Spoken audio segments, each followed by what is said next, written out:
인종 갈등의 측면이 있다라는 거죠. 그러니까 이제 이렇게 살인 사건을 취재하다가 범죄 용의자, 범죄 용의자 뭐 이렇게 살해 용의자기보다는 참고인 정도 되는데 수색 영장, 체포 영장을 들고 그 범인으로 추정되는 이 사람을 이제 수사가 아니라 체포를 하러 갔는데 아파트를 열자마자 이제 총을 들고 있는 군인들처럼 보이는 NYPD인가요? 뭐 어쨌든 거긴 뉴욕이 아닌 것 같은데 어쨌든 그 총기 든 경찰들이 들어가자마자 아니 문을 노크도 안 하고 들어가서 9초 만에 이 흑인이 죽은 거예요. 총살당한 거예요. 한밤중이라서 이 흑인이 이제 갑자기 사람이 문을 부수고 들어와가지고 꼼짝 막 그러고 있는데 이제 이 흑인이 앞에 책상 위에 총이 있었어. 손을 뻗으니까 바로 이제 사살한 거거든요. 잘한 건가요? 잘못한 건가요? 여기는 이제 두 가지 큰 문제가 있어요. 첫 번째는 문을 노크를 하고 들어가야 된다라는 건데 문을 부수고 열쇠를 부수고 그냥 들어갔다라는 거. 이제 이 사람이 뭐 탈주범이고 뭐 이렇게 극악무도한 게보다도 참고인 조사를 받는 유력한 용의자 중에 한 명이었겠죠. 그런 이제 그렇게 들어간 데다가 손을 뻗었다고 해서 이제 바로 사살을 해버린, 이게 만약에 흑인이 아니고 백인이었다면 그렇게 했겠냐. 그래가지고 이제 미국 전국에 난리 난 거예요. 이제 흑인들뿐만 아니라 이렇게 동양인들뿐만 아니라 이렇게 남미 쪽에 이런 사람들도 차별 좀 받잖아요. 이런 모두 많은 사람과 특히 이제 미국인들도 백인들도 이건 잘못됐다 해가지고 그걸 농성을 하고 계속 이제 그 경찰 개혁을 해야 된다고 그렇게 하고 있죠. 이런 일들이 한 번이면 뭐 실수구나를 할 수도 있는데 이게 여러 번 계속 반복되고 이야기를 뭐 여러분들도 계속 들었을 거예요. 흑인이기 때문에 총 이렇게 맞아서 죽는, 검거하다가 뭐 폭행 당하는 건 뭐 부지기수고 심지어 죽는 경우가 자주 지난 작년에도 10월 달인 거 언제 누가 그랬거든요. 근데 이번에도 또 그런 거예요. 야, 이거 어떻게 된 거지? 경찰 개혁이 필요한가? 아니면 어떻게 돼야 되는 거지? 어쨌든 많은 인들이 인권 운동을 꼭 인권 운동을 하지 않아도 이건 잘못됐다라고 해서 많은 사람들이 거리에 나와서 이렇게 농성을 하고 있어요. 야, 이건 도대체 뭐냐? 미국 자체에는 인종 갈등이 굉장히 많이 있죠. 미합중국은 정말 전 세계 많은 사람들이 이민을 왔기 때문에 야, 우리 언제부터 이렇게 그 백인 우월주의 아니면 뭐 흑인 우월주의가 있었나? 모르겠지만 어쨌든 백인 우월주의가 심해서 우리 대한민국도 약간 인종 갈등이 심하잖아요. 뭐 다행인지 불행인지 우리는 많이 모여 살지는 않아요. 다양한 인종들이 다양한 이제 이렇게 접촉할 일이 별로 없죠. 우리 대한민국은. 그런데 미국은 지금 이러고 있는 상황이죠. 자, 그러면 야, 인종 갈등은 인권에 문제가 있다. 이거 미국의 인권은 심각한 문제가 있다. 그렇죠, 그죠?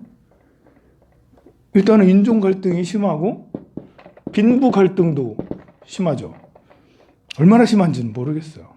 인종 갈등은 더 심해졌을까, 유연해졌을까?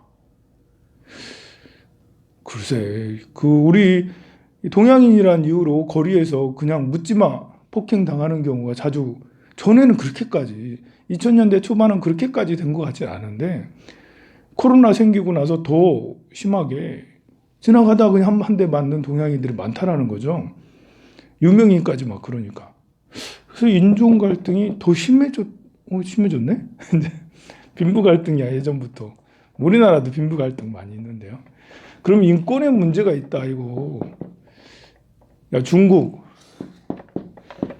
신장 위구르 지역, 뭐 티베트 지역 인권, 야, 너네들 이거 문제 있잖아. 그래서 국제사회에서 제재를 하고, 야, 이거 좀 보이콧 시키고 있잖아요, 중국을. 그럼 중국 입장에서는 너네들은 없니? 인정을. 너네들 인권도 장난이 아니다. 그런데 다른 게 뭐가 있을까요? 중국하고 미국은? 이 경우는 여기는 정부 주도형이고 여기는 민간 주도형이죠. 모든 민간이 다 그런 게 아니라 일부 민간인들, 많은 민간, 얼마큼인지 모르겠습니다만 경찰들 중에서는 평화주의자 없겠어요. 인종 갈등 이런 걸 싫어하는 사람 왜 없겠어요. 근데 많은 경찰 중에 백인들 경찰들이 백인 스스로 우월주의를 갖고 있지, 헌법이나 법률이나 정치인들이 나서서, 그 정부가 나서서 그걸 조장하지는 않는다라는 거지.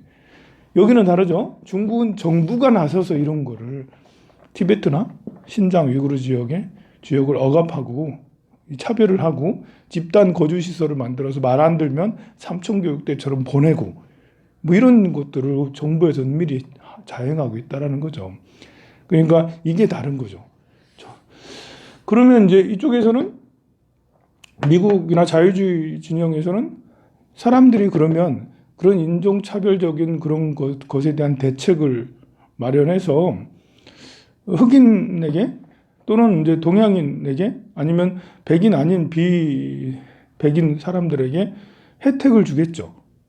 혜택을 줘야 될까요? 아니면 그냥 평등하게 똑같이 대해야 될까요?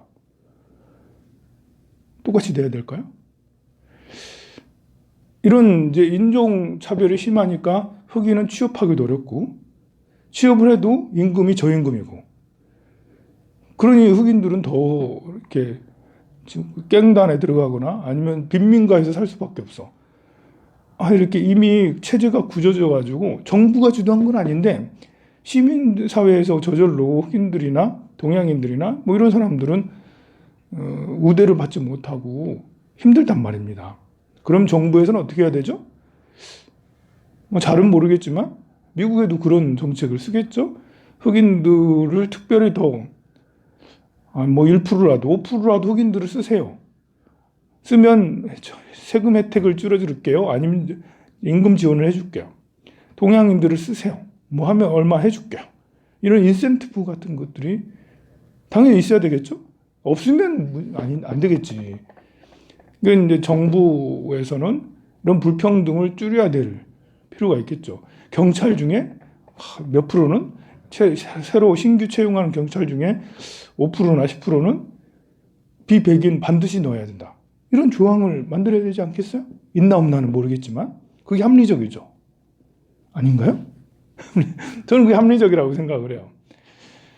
그렇다면 그것이 이제 남녀로 놓고 보면, 우리나라 남녀 불평등이 남자들은 잘 모르죠. 남자 불평등한지 남자들은 아무래도 모르겠죠. 그죠? 여성들이 생각할 때 남녀가 불평등한 것 같아요? 아닌 것 같아요? 생각 없어요? 남자보다 내가 더 대단해요?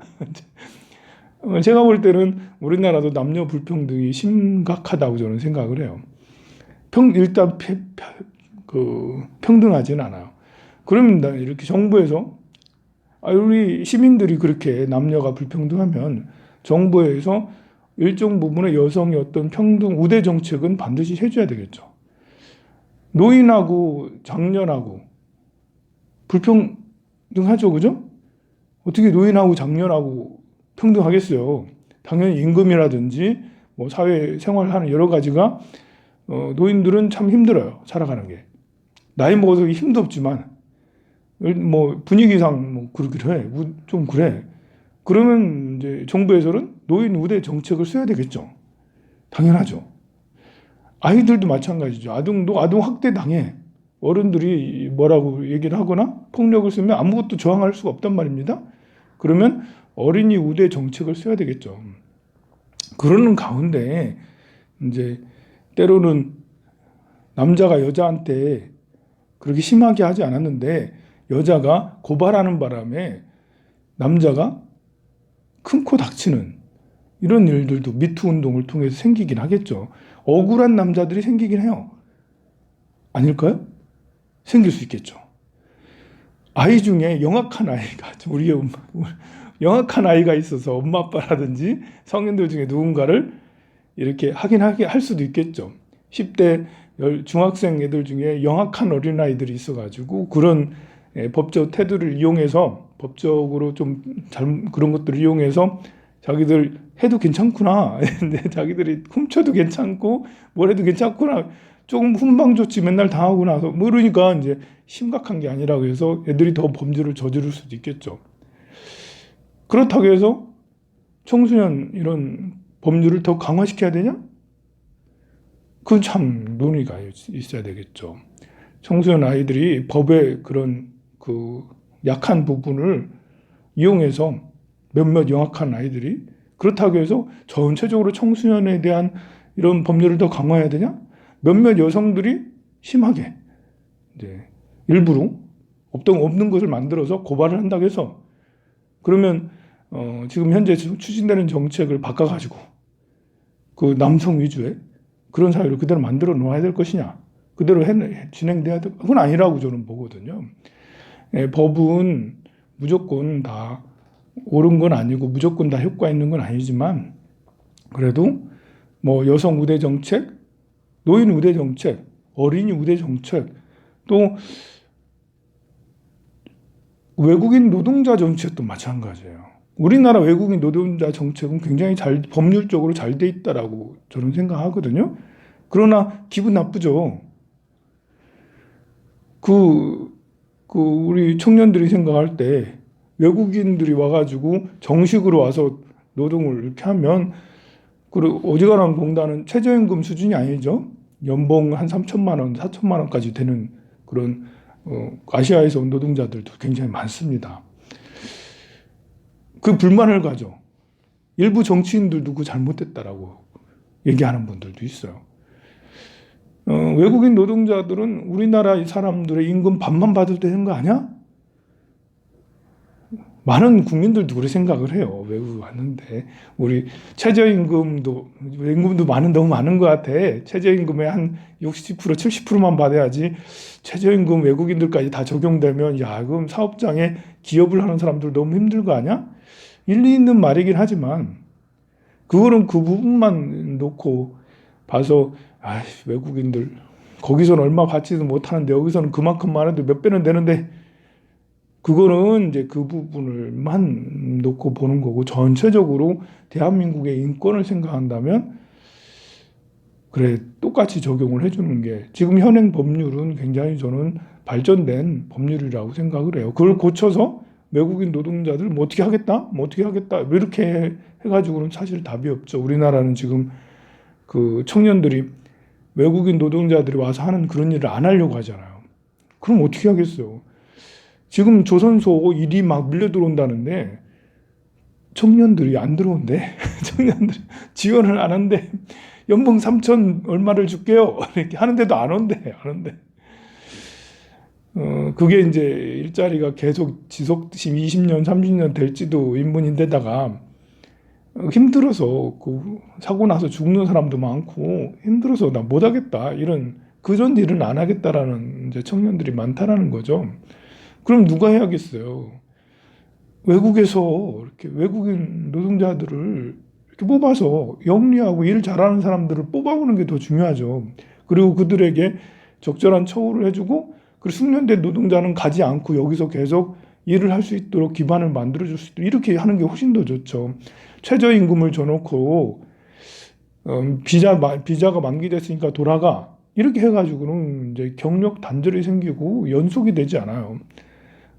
그런 시대는 지났고 지금은 오히려 외국인들 중에 똑똑한 사람을 잘 뽑아오는 게 중요하겠죠. 일 잘하는 똑똑한 사람을 뽑아와서 이렇게 5년 동안 일을 잘하게 하고 월급 잘 주고 그리고 숙련된 노동자가 됐으면 그러면 이제 그 노동의 실력을 인정받으면 그 다음에 다시 5년 또 연장을 해주고 또 5년 또 연장해주고 그러다가 괜찮고 우리나라를 사랑하게 되면 영주권도 주고 시민권도 주고 귀화를 시킬 수 있도록 그렇게 하는 것이 저는 훨씬 더 현명한 이민 정책이라고 생각하는, 인구가 지금 우리가 줄고 있어가지고 큰 문제잖아요. 그런데 이제 어쨌든 자유주의에서는 중국에서 인권을 얘기할 수가 없죠. 자유주의에서는 이렇게 정부 주도형이 아니기 때문에. 근데 우리나라에서도 자꾸 이렇게 인권에 대해서 다른 생각을 가진 사람들이 유연하게 발전적으로 이렇게 인권적인 생각을 해야 되는데, 성적 문제도 남녀 문제도 마찬가지인데 그렇게 생각하지 않고 엉뚱하게 이제 한쪽 편향된 생각을 가진 사람들이 굉장히 많아요. 어제는 제가 이제 우크라이나 이야기를 하면서 러시아하고 미국하고 이런 이야기들을 했는데요. 오늘은 좀 약간 다른 측면에서 또 얘기하면, 지금 우크라이나 지역의 지정학적 위기, 지정학적 위기가 그런 거라고 그래요. 우크라이나하고 러시아하고 문제, 중동의 어떤 문제, 우리나라 문제, 어떤 지리적인 여건상 국가적으로 서로 이렇게 대치하거나 위기가 있으면 지정학적 위기인데요. 자, 이것은 다른 이야기로 해서 중국을 때리는 거다. 지금 러시아하고 우크라이나 이런 지정학적 어떤 문제가 알고 보니 사실은 중국을 뒤에서 압박하는 거다 하는 그런 이야기가 있을 수도 있죠. 음모론일 수도 있고 진짜일 수도 있고 아닐 수도 있고. 어쨌든 미국은 중국을 쓰러뜨리기 위해서 작정을 하고 있었어요. 작정을 했어요. 2015년 이후로. 2010년대에 넘으면서 좀 그랬던 것 같죠. 지금 이제 본격적으로 트럼프 때 이빨을 드러냈고, 바이든은 계속해서 어떻게든 중국을 무너뜨려야겠다. 지금 현재 이 상태로 가면 2028년에 중국이 미국의 GDP를 추월한다 라고 하니까 여기 너무 많이 따라왔다. 지금 현재 미국의 GDP가 1년에 22조 달러인데 중국은 17조 달러다가 다 됐다. 그럼 이게 3분의 2 아니냐. 16조 달러, 22조 달러. 3위가 일본인데요.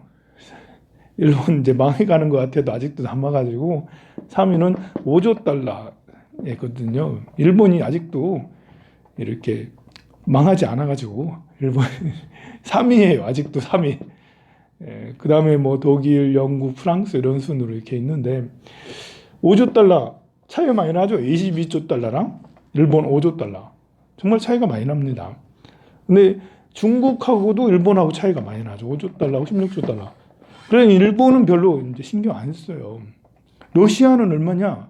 러시아는 1.6조, 1.8조. 러시아가 땅이 그렇게 많고 인구가 1억 5천이거든요. 일본보다 약간 인구가 많아요. 그런데 경제 규모는 1.67조 달러. 2조 달러가 되지 않아요. 2조 달러. 야, 그러면 어떻습니까? 미국하고 러시아하고 우리는 러시아가 상당히 큰 나라구나. 야, 군사력은 아직도 대단하긴 하죠. 그러나 역대 전쟁에 이 경제력이 전쟁의 승부를 좌우하는 경우가 더 많았어요, 사실. 경제력 차이가 전쟁의 승부를 좌우합니다. 그 인구도 중요하지만 이제 현대전은 돈이 더 중요해요. 돈이 무한히 많이 들어가기 때문에. 그래서 이 차이를 보면 미국하고 러시아는 지금 상대가 되질 않아요. 러시아가 지금 저렇게 우크라이나를 이렇게 하고 있지만 우크라이나하고 러시아도 상대가 사실 안 되죠. 미국하고 러시아가 상대가 안 되듯이 러시아하고 우크라이나하고 상대가 또 안 됩니다. 러시아의 한 10분의 1 정도 되는 경제 규모를 가지고 있으니까 여기도 이제 거의 10분의 1이잖아요. 그러면 미국이 저렇게 지금 러시아가 지금 선제 공격도 하는지 안 하는지 모르겠지만 미국이 더 큰 소리 치고 있어요. 지금 러시아가 곧 준비됐다. 이제 곧 침공한다. 계속 바이든이 계속 매일같이 얘기하고 있거든요. 그 러시아는 가려고 했는데 너무 쟤들이 간다고 자꾸 그러네? 이제 일부러 그렇게 하는지 몰라도. 자, 그렇게 해가지고, 이렇게 지정학적 갈등이 생기면 사실 바로 이제 이렇게 나타나는 게 경제적으로 나타나는 것이 원유값 급등이죠. 원자재 값 급등입니다. 뭐 지금 100달러가 다 되고 90달러가 이제 한 배럴당 90달러가 넘고 막 그러잖아요. 엄청 상승했어요. 그것 때문에 내려올 것 같지도 않아요. 원유 가격이 상승하면 세계에서 제일 타격이 큰 나라가 어느 나라일까요? 물론 미국도 타격이 있어요. 원자재 가격이 상승하니까 미국도 인플레가 심하거든요. 그러나 인플레가 심하지만 그렇다고 미국이 이렇게 경제적으로 상쇄가 돼요. 원자재 가격이 올라가는 것 때문에 인플레가 있지만 그래도 원유 가격이 높아지면 그러면 돈 버는 게 있다고. 세계에서 이렇게 원유하고 이렇게 천연가스를 제일 많이 수출하는 나라는 미국이거든요. 그 다음에 러시아하고 어마무시하게 세계 한 반 정도는 될 거야. 두 나라가 이렇게 수출하는 게.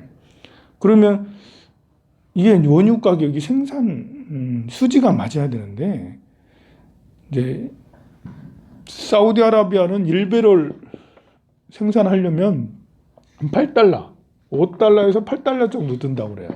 1배럴 뽑으려면.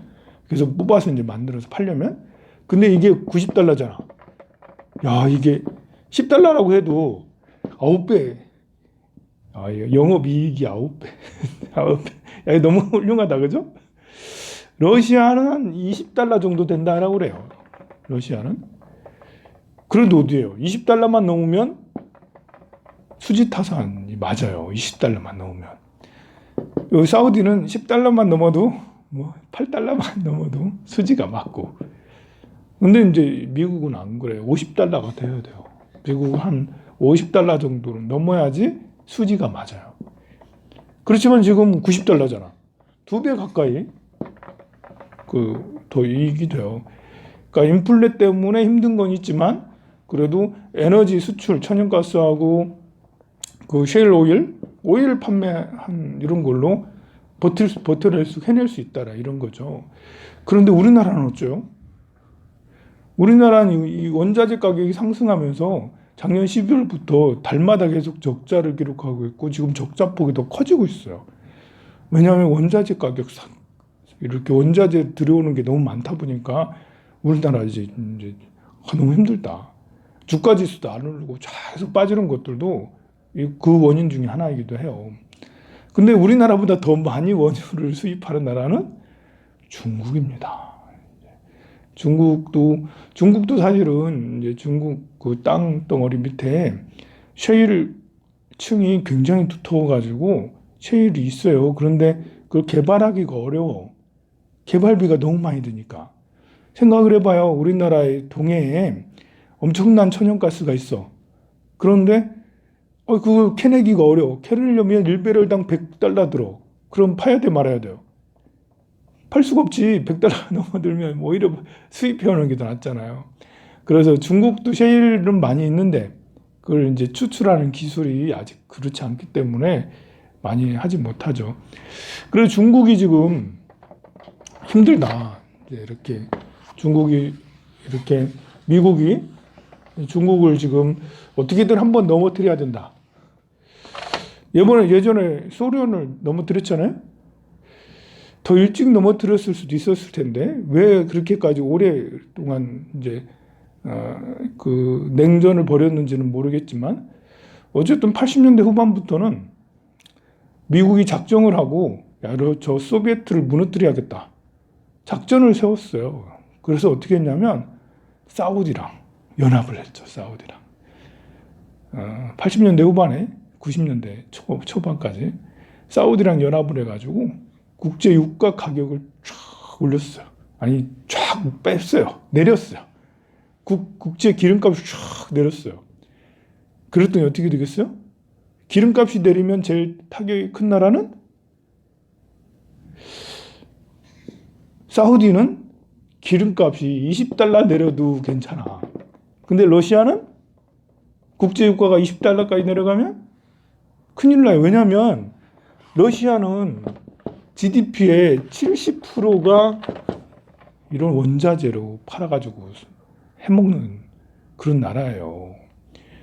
이 나라가 얼마나 부실하냐면 러시아가 얼마나 석유 팔아가지고 국정 운영을 하는 이런 나라.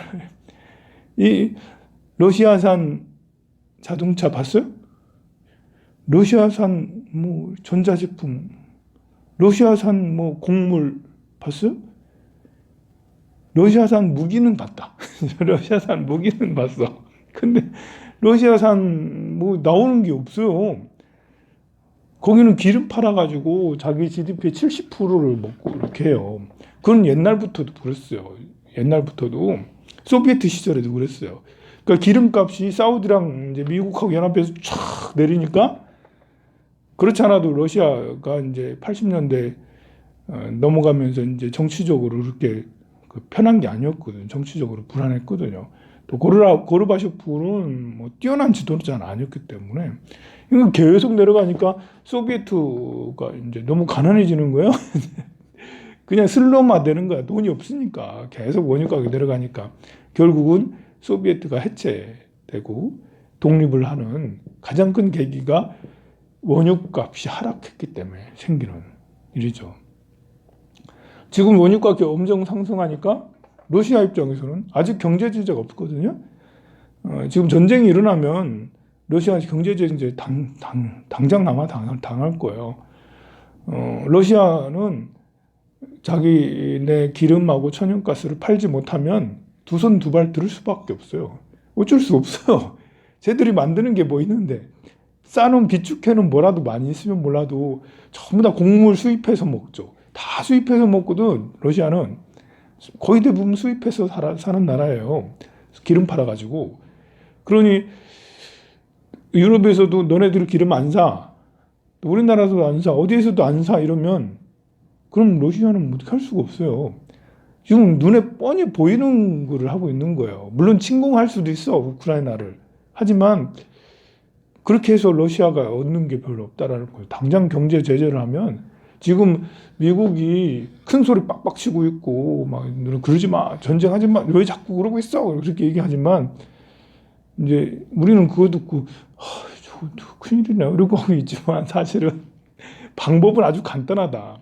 그래서 우크라이나 대통령이 엊그저께 그러더라고. 우크라이나 대통령이 서방에게 아니 제발 좀 러시아 경제 제재를 좀 하라고.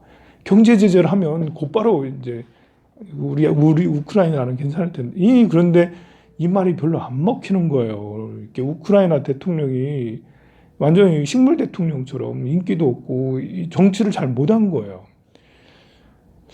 그 사람들이 이런 말을 자주 하죠. 이는 뽑으나 저는 뽑으나 다 똑같다고.